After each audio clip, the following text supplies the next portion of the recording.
Bonjour, je suis Nicolas Dufresne et vous écoutez La fourmi dans la coquille, le podcast hélicoïdal.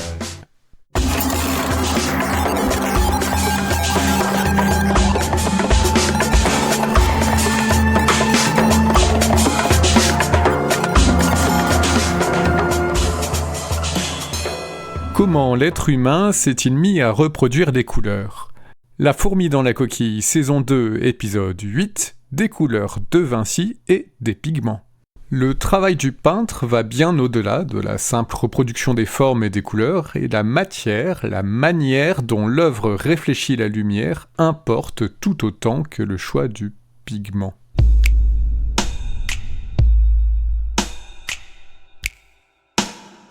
C'est bien de pigments et de couleurs qu'on va parler dans l'épisode d'aujourd'hui, en commençant par Léonard de Vinci, en guide d'introduction à cette deuxième partie de la saison qui s'attache à étudier la manière dont nous autres humains reproduisons les couleurs. Nous remonterons ensuite plus de 60 000 ans en arrière pour commencer notre voyage à travers la couleur par les tout premiers pigments de l'histoire de l'humanité.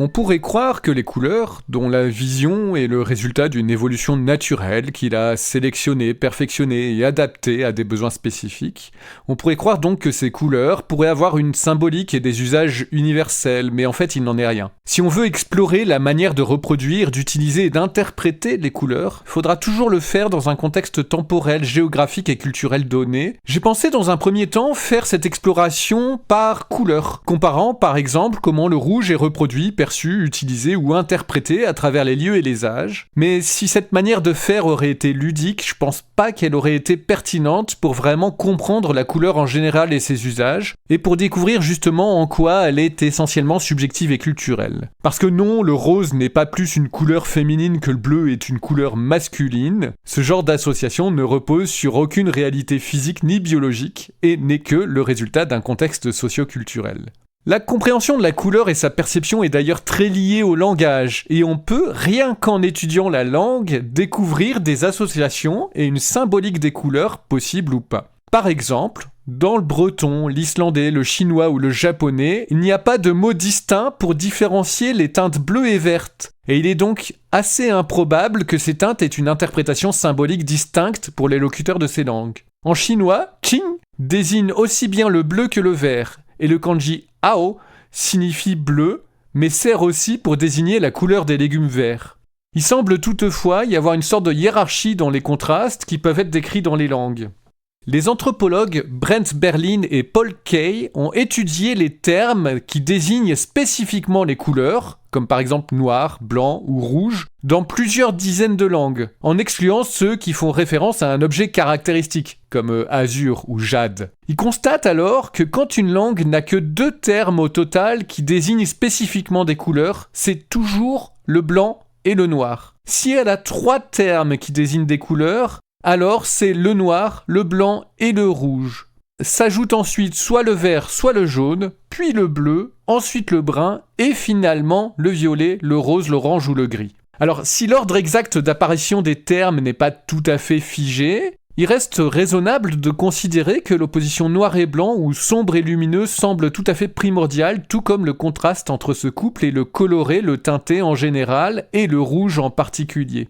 Cette constatation ne nous surprend pas après avoir compris que les contrastes d'intensité lumineuse ont une place à part dans le fonctionnement physiologique de l'œil, notamment avec la présence des bâtonnets sur la rétine, et aussi que l'évolution de la bichromie vers la trichromie chez l'humain nous a précisément apporté la distinction des fruits rouges et de tout ce qui est rouge sur fond vert. Par contre, au-delà de ces contrastes primordiaux, blanc, noir, rouge, vert, les relations entre les couleurs et les significations qu'on leur donne sont profondément culturelles, chaque culture structurant les couleurs selon une combinatoire qui lui est propre.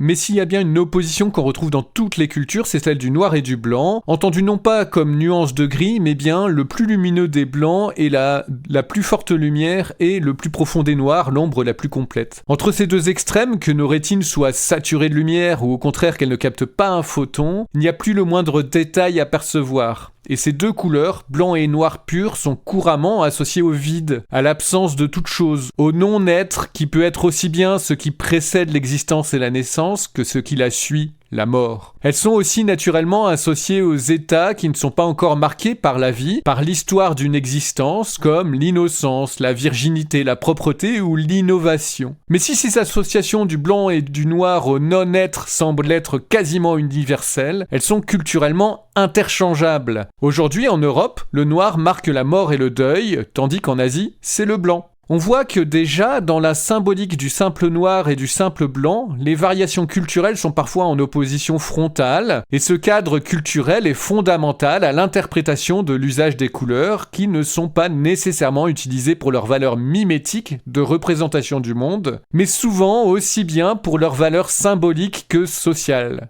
Si le manteau de la Vierge dans le monde chrétien au Moyen-Âge est généralement bleu, c'est parce que cette teinte y est associée à la virginité. Mais peindre ce bleu d'un véritable outre-mer ajoute une signification additionnelle tout aussi importante pour le peintre autant que le spectateur, parce que le pigment outre-mer est tiré du lapis-lazuli qui coûtait alors plus cher que l'or, et son usage était aussi indicateur de richesse, d'honneur donné, d'hommage ou de sacrifice. Et le carmin aussi, tiré de la cochenille, pouvait avoir la même signification pour les mêmes raisons, tout comme l'or des icônes. Cette fonction et cette signification sociale des couleurs sera aussi très importante à comprendre quand on observera les teintes des vêtements, qui en tout temps et en tout lieu ont toujours été un marqueur important du rang social de ceux qui les portent. C'est ce que nous allons explorer ensemble dans la suite du podcast.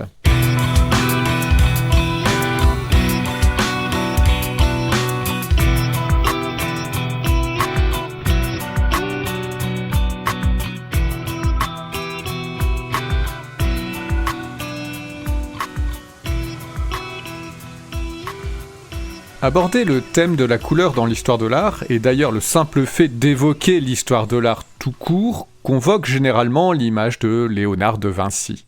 De Vinci était un génie des arts, bien qu'il n'ait peint que 20 à 30 toiles, mais aussi des sciences et des techniques. Il était extrêmement curieux, extrêmement méticuleux, et il paraît donc évident que la couleur et la reproduction de la couleur fait partie de ses préoccupations majeures. Pour lui, la peinture est une cosa mentale, il la place au sommet des sciences et des artes liberales du Moyen-Âge. Ces artes liberales, les arts libéraux, sont les arts qu'on enseigne à l'université pendant le Moyen-Âge par opposition aux arts mécaniques et serviles, que sont par exemple la charpenterie, la menuiserie, la poterie. Ces arts libéraux sont divisés en deux catégories, le trivium, les trois chemins qui concernent le pouvoir de la langue, à savoir la grammaire, la dialectique et la rhétorique, et le quadrivium, les quatre chemins, qui se rapportent au pouvoir des nombres, c'est-à-dire l'arithmétique, la musique, la géométrie et l'astronomie. Auquel De Vinci ajoute donc la peinture qu'il place au sommet de ces arts libéraux. La peinture trouve donc son origine pour lui dans un acte mental qui va bien au-delà de la simple imitation de la nature et de la reproduction du sujet. La peinture nécessite la compréhension scientifique du monde et du fonctionnement de l'univers, précédant l'acte manuel, l'exécution qui nécessite là un savoir-faire. L'intérêt de Vinci pour les sciences commence ainsi comme une nécessité préalable à son travail de peintre, et l'étude de les Lumières fait donc partie de ces grands sujets qu'il aborde dans ses recherches picturales. À la sortie du Moyen-Âge, les peintres connaissent bien le principe du mélange qu'on dit soustractif des pigments, c'est-à-dire la possibilité, à partir d'un nombre réduit de couleurs qu'on qualifie de primaires, généralement du bleu, du jaune et un rouge, la possibilité donc de produire un grand nombre de nouvelles couleurs grâce à un mélange en proportion qu'on maîtrise. Mais le mélange d'un nombre réduit de pigments, juste 3 comme ici, a tendance à désaturer les couleurs, et les peintres comme Léonard de Vinci complètent leur palette avec d'autres couleurs, d'autres pigments afin d'obtenir des couleurs plus intenses, en particulier pour le vert. La première étape pour la reproduction des couleurs est donc de trouver les pigments, les composés chimiques qui pourront être dilués puis mélangés sur la palette avant d'être appliqués sur la toile. En ce début de Renaissance, on trouve principalement 2 pigments pour le bleu par exemple. L'azurite, qui est un minéral, qui est le plus courant, et aussi l'outremer qu'on extrait du lapis lazuli, qui a un prix bien plus élevé mais permet d'obtenir un bleu bien plus profond. On reviendra sur le bleu du lapis lazuli dans un autre épisode d'ailleurs. Pour le rouge, à l'époque, on utilise l'hématite, qu'on appelle aujourd'hui l'ocre rouge, qui est en fait de l'oxyde de fer, de la rouille quoi. Mais aussi le cinabre, qu'on appelle aujourd'hui le vermillon, qui est du sulfure de mercure, et le rouge kermès, qu'on fabrique à partir de la cochenille, un insecte. Le jaune, lui, était fait soit avec de l'ocre jaune, c'est-à-dire de l'oxyde de fer, encore une fois, mais hydraté, ou du jaune de plomb éteint, artificiel et beaucoup plus lumineux, mais un peu toxique. Et à ces pigments qui servaient de couleur primaire, Léonard de Vinci ajoute donc des jaunes qui sont organiques, comme le safran ou le curcuma, qui ont l'intérêt de rester transparents et lui permettent, en glacis, d'embellir les verres. Pour le vert, il affectionne le vert de gris, ce qu'on appelle aussi l'acétate de cuivre, qu'il ne faut pas confondre avec l'oxydation verte des sculptures et des toits en bronze, c'est pas la même chose. En tout cas, ce pigment, le vert de gris, est très fragile et il a tendance à brunir progressivement et il a été abandonné par la suite à la Renaissance. Léonard de Vinci utilise aussi le blanc de plomb qui a une place importante sur la palette de tous les peintres de l'époque et qui sert de sous-couche en préparation de la surface pour la blanchir, que ce soit une toile ou du bois, sur laquelle on fera la peinture après, et ça sert aussi à éclaircir les pigments utilisés. Finalement, l'os, ou le bois calciné, permet aussi d'obtenir le carbone, qu'on appelle le fusain, qui forme le pigment noir. C'est d'ailleurs l'usage de ce carbone sur la sous-couche blanche de plomb qui permet de retrouver aujourd'hui les dessins préparatoires en dessous, entre guillemets, des peintures qui nous sont parvenues. En effet, ce noir en carbone absorbe les rayons infrarouges, alors que les pigments de peinture qui le recouvrent, eux, réfléchissent les infrarouges. Et donc on peut révéler ces dessins cachés grâce à ce qu'on appelle la réflectographie infrarouge. On découvre alors les modifications et les évolutions, ce qu'on appelle les repentirs, qui ont traversé les œuvres, et les nombreuses hésitations de Léonard de Vinci, par exemple dans l'Adoration des mages, que vous pouvez voir sur le site internet lafourmi.media. Une œuvre qu'il laissera inachevée. Alors que pour d'autres tableaux, le dessin préparatoire est précis et les différences avec le tableau final sont minimes. En tout cas, même les plus grands peuvent se retrouver dans des impasses créatives. Quoi qu'il en soit, la peinture ne se limite pas à l'application de pigments. Le choix du médium, le composant qui permet de diluer puis de solidifier les pigments est essentiel, et la pratique de Léonard de Vinci a beaucoup évolué tout au long de ses recherches. Malheureusement, on n'a que très peu d'informations sur ces formules, parce qu'il avait probablement cherché à en garder l'exclusivité, bien qu'il ait mentionné en tout cas l'usage de l'huile de lin ou de l'huile de noix, ou encore de la térébenthine en résine ou en essence.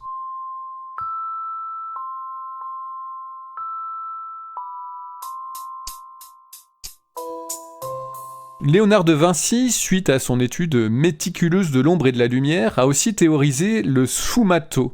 C'est une technique qui donne des contours imprécis en utilisant un glacis en peinture à l'huile, en posant successivement de fines couches colorées transparentes et parfaitement lisses sur une couche déjà sèche. Le glacis produit un effet de profondeur, à condition que la couche soit parfaitement lisse, sans aucune trace de pinceau, et que l'œuvre soit observée dans une certaine pénombre sous un éclairage latéral. On trouve d'ailleurs aucune trace de pinceau sur les œuvres de Vinci. On pense qu'il les estompait avec le doigt, et on a ainsi d'ailleurs retrouvé des empreintes digitales sur certaines de ses peintures, notamment le Saint Jérôme du Vatican. Léonard de Vinci reproduit comme ça ses observations sur les passages insensibles de l'ombre à la lumière qui effacent les contours, qui donnent un aspect vaporeux aux formes, d'où le nom de sfumato qui veut dire enfumé en italien, et qui suggère l'atmosphère environnante. Cette technique sera utilisée tout au long de la Renaissance, notamment par Vermeer dans La Laitière, que vous connaissez tous, je pense. Daniel Barbaro, un cardinal vénitien intellectuel, écrit en 1556 que le sfumato, c'est faire le contour doux et enfumé afin que se comprenne ce qui ne se voit pas. En supprimant les détails et la précision, l'artiste laisse le spectateur projeter sa propre expérience. C'est d'ailleurs quelque chose que j'enseigne à mes étudiants. Quand on veut faire une image qui paraît extrêmement détaillée et réaliste, il faut en fait ne pas tout montrer. En utilisant l'ambiance, l'atmosphère, la couleur, la lumière, on peut cacher des détails et laisser le spectateur projeter sa propre expérience dans la peinture, compléter de lui-même ce qu'il ne voit pas. Et le secret d'une image qui paraît détaillée vient parfois précisément du fait que tous les détails n'ont pas été peints.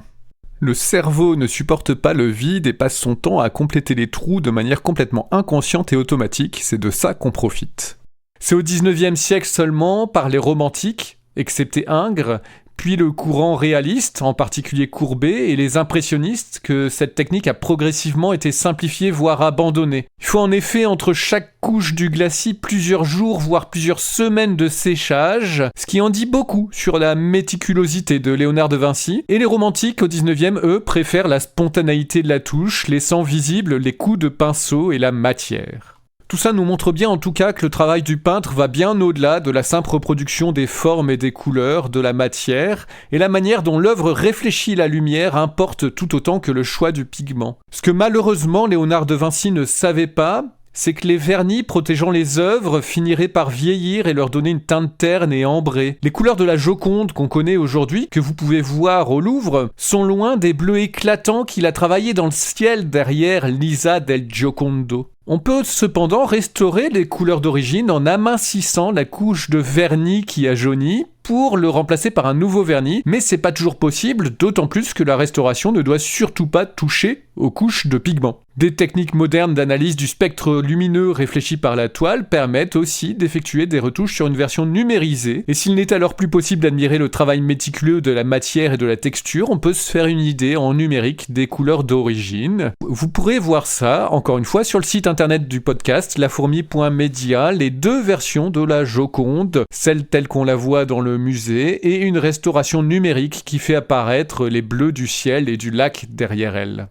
Ces pigments connus depuis la préhistoire et l'Antiquité et les retouches numériques du XXIe siècle se rejoignent, se télescopent ici et ne s'éloignent jamais de l'observation scientifique du monde. Et c'est cette histoire de la reproduction des couleurs que je vous invite à parcourir avec moi dans la suite du podcast.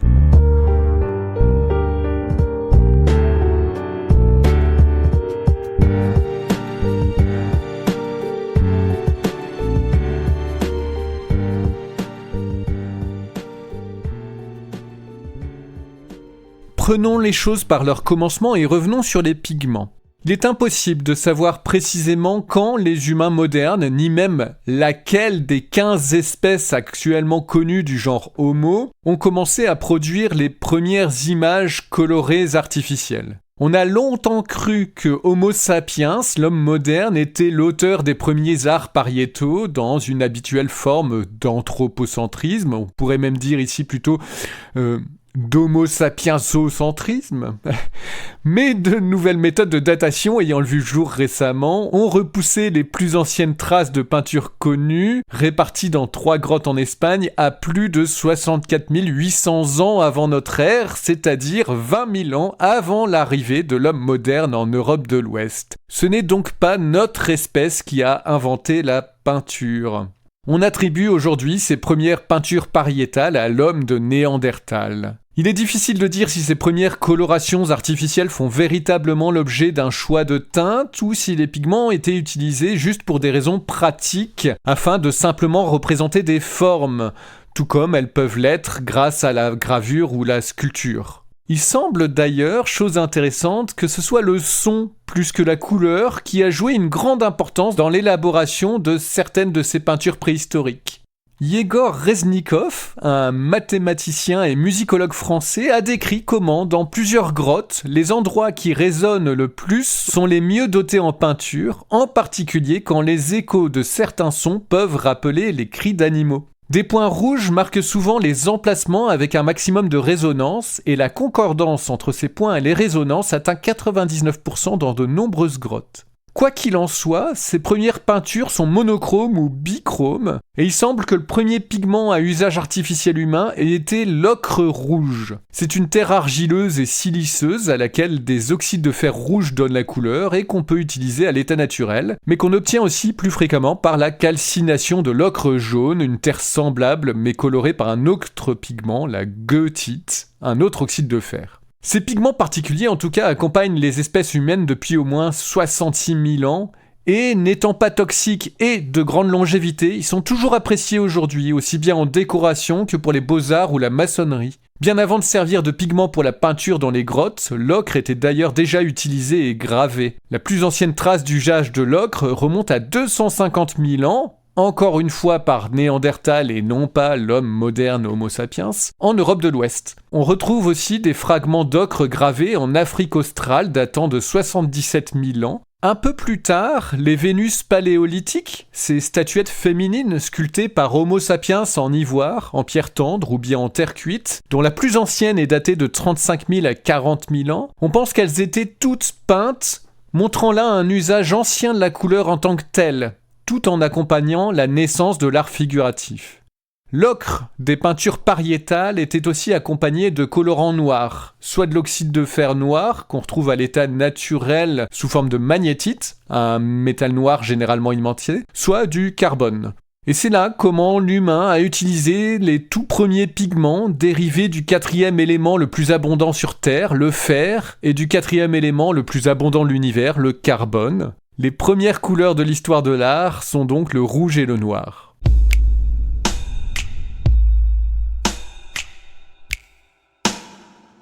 C'est un peu plus tard, il y a 21 000 ans environ, qu'était peinte ce qu'on appelle aujourd'hui la chapelle Sixtine de l'art pariétal. C'est la grotte de Lascaux qui est exceptionnelle par le nombre et la qualité de ses peintures, de ses gravures, de ses représentations d'aurochs, dont certains mesurent jusqu'à 5 mètres, de ses chevaux, de ses cerfs, de son unique ours, des bouquetins, des bisons, d'un seul renne, d'un rhinocéros et d'un homme à tête d'oiseau, ainsi que de quelques signes indéchiffrables. Cet homme à tête d'oiseau et ce rhinocéros font d'ailleurs partie d'une scène construite avec un bison apparemment blessé, et non d'une simple juxtaposition d'éléments sur une même paroi, comme c'est plus souvent le cas dans l'art pariétal. Cette scène, dont je vous ai mis une photo sur le site internet du podcast, cette scène renvoie probablement à un épisode mythologique, mais dont la signification reste mystérieuse. Ces œuvres sont aussi un des premiers exemples de polychromie, et on y découvre de nombreuses couleurs en plus de celles que j'ai déjà citées. Le noir du dioxyde de manganèse, un minéral naturel qu'on utilise toujours en céramique pour la fabrication des tuiles. Le rouge de l'hématite, encore un autre oxyde de fer qui a plus tard servi de pigment dans l'Antiquité et aussi chez les Mayas. Le blanc de calcite, un carbonate de calcium, ce qu'on appelle la chaux, et dont une variété cristallisée, le spat d'Irlande, a été très étudié pour ses propriétés optiques, notamment par Christian Huygens, dont on a pu parler dans les tout premiers épisodes du podcast. Ce cristal, le spat, aurait pu servir de pierre de soleil pour les Vikings, qui leur aurait permis de s'orienter en mer par temps couvert comme un moyen de localiser le soleil en exploitant la polarisation de la lumière. C'est une hypothèse crédible, mais elle n'est pas prouvée. En tout cas, tous ces pigments utilisés dans la grotte de Lascaux étaient des pigments naturels, utilisés tels quels, sans transformation. Le premier pigment artificiel sera fabriqué seulement 15 000 ans plus tard en Égypte. Malheureusement, en l'absence de transmission écrite des traditions et des mythes, ces multiples usages de la couleur ne peuvent pas être interprétés ni expliqués aujourd'hui, et il faudra attendre l'Antiquité pour découvrir la symbolique derrière l'usage de tous ces pigments et le développement de la fabrication des premiers pigments artificiels. C'est ce que je vous raconte dans l'épisode de la semaine prochaine, où je vous invite à me suivre dans un voyage d'est en ouest au pays des couleurs, avant de revenir en Europe, découvrir les évolutions des couleurs depuis le Moyen-Âge jusqu'à l'informatique dans les épisodes qui suivront.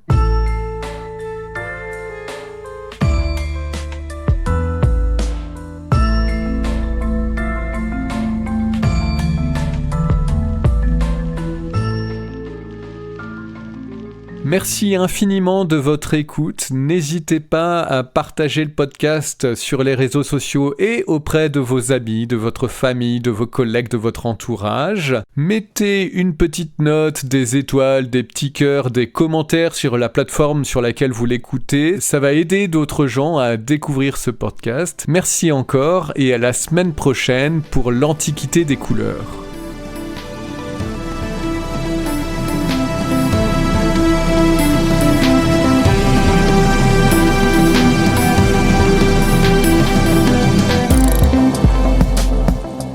C'était La fourmi dans la coquille, le podcast hélicoïdal par Nicolas Dufresne. Merci à Anna Alcé pour son travail de relecture et à mon ami Wassaru pour sa musique. Ce podcast est entièrement réalisé avec des logiciels libres et open source. N'hésitez pas à m'envoyer vos questions et vos réactions à contact@lafourmi.media. Si vous avez aimé cet épisode, vous pouvez soutenir le podcast sur lafourmi.media où vous pourrez faire un don et nous rejoindre sur les réseaux sociaux ou vous abonner à la lettre d'information du podcast.